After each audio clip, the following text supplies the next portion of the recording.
राजा Lawrence की 3 बेटियां थीं। तीनों बेटी बहुत ही सुंदर थीं। सबसे बड़ी राजकुमारी का नाम मैरी था और मंझली राजकुमारी का रोज था और सबसे छोटी और चंचल राजकुमारी का नाम एली था। सब बहुत हंसी खुशी से रहते थे। सब कुछ अच्छे से चल रहा था। एक दिन राजा लॉरेंस अपनी बेटियों के साथ खाना खा रहे थे। आज मैं आप तीनों से एक सवाल पूछता हूँ। हाँ पिताजी पूछो। बताओ तुम किसके भाग्य का खाते हो?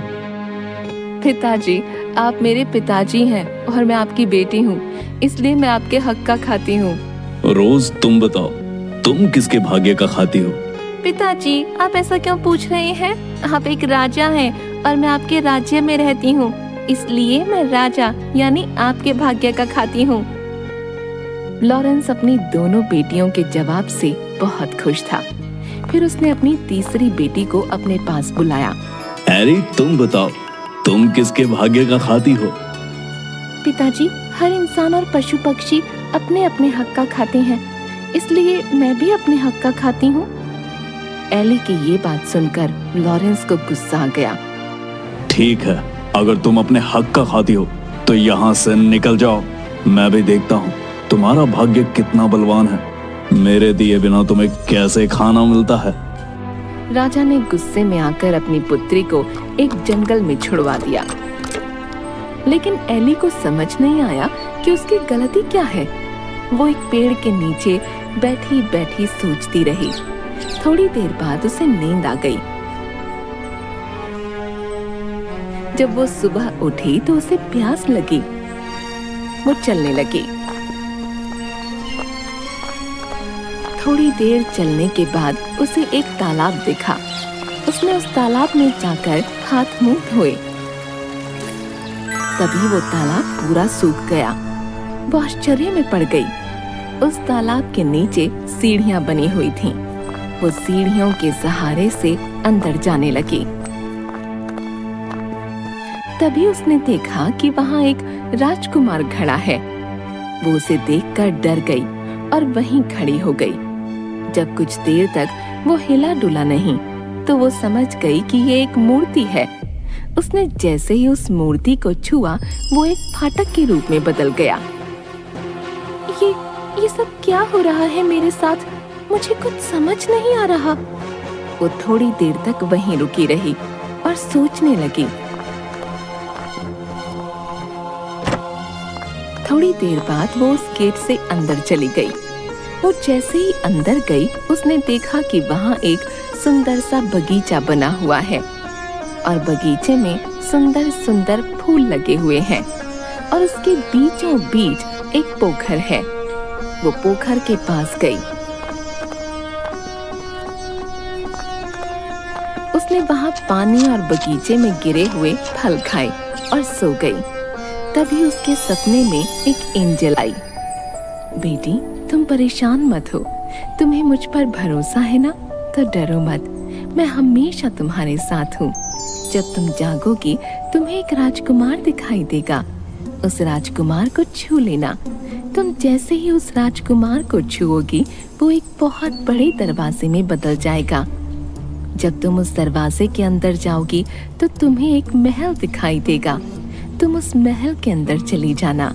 अंदर जाते ही तुम्हें 3 कमरे दिखाई देंगे, जिसमें 3 सुंदर राजकुमार दिखाई देंगे। वो दिखने में तो एक जैसे होंगे। तुम उन तीनों को छूती हुई आगे बढ़ना। वो तीनों जाग जाएंगे। तब तुम्हें एक कमरा दिखाई देगा। जैसे ही तुम उस दरवाजे को खोलोगी, तुम्हें वहाँ एक सुंदर राजकुमार दिखेगा और जैसे ही तुम उसे छुओगी, वो जग जाएगा। वो जैसे ही जगे, तुम उसके गले में फूलों का हार डाल देना। वही तुम्हारा पति होगा। इतने में एली की आंख खुल गई और वो हड़बड़ा कर उठ गई। ये सब क्या हुआ? क्या वो सब एक सपना था? क्या सच में ऐसा होगा? एली सोचती रही। थोड़ी देर में सूरज निकला।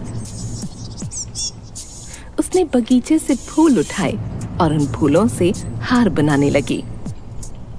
जैसे ही वो पीछे मुड़ी, एक राजकुमार दिखाई दिया। अरे ये तो बिल्कुल वैसा ही हो रहा है जैसा कि एंजल ने सपने में कहा था। एली ने उस राजकुमार को छुआ। वो एक दरवाजे में बदल गया। वो आगे चली गई। फिर उसने महल को देखा। वो महल के अंदर गई और 3 राजकुमारों को छुआ। उसके बाद वो कमरे में गई और उसने उस राजकुमार को छुआ और उसके जागते ही उसके गले में वरमाला डाल दी। राजकुमार ने अपने गले से वरमाला निकाल उसके गले में डाल दी। महल में शहनाई की आवाज आने लगी। दोनों ने विवाह किया। बहुत देर से एली के मन में एक बात चल रही थी। मेरे मन में बहुत देर से एक बात चल रही है, मैं आपसे पूछूं? हाँ हाँ पूछो। आप कौन हैं और वो 3 राजकुमार कौन हैं? ये क्या रहस्य है, मुझे बताइए। वो तीनों राजकुमार मेरे भाई थे। हम सबको एक महात्मा पुरुष ने शाप दिया था। अनजाने में मेरे भाइयों ने एक मृग और एक मृगनी का शिकार किया था, जिसकी वजह से वो दोनों बुरी तरह घायल हो गए और मरते मरते उन्होंने मेरे तीनों भाइयों को आजीवन सोने का श्राप दिया।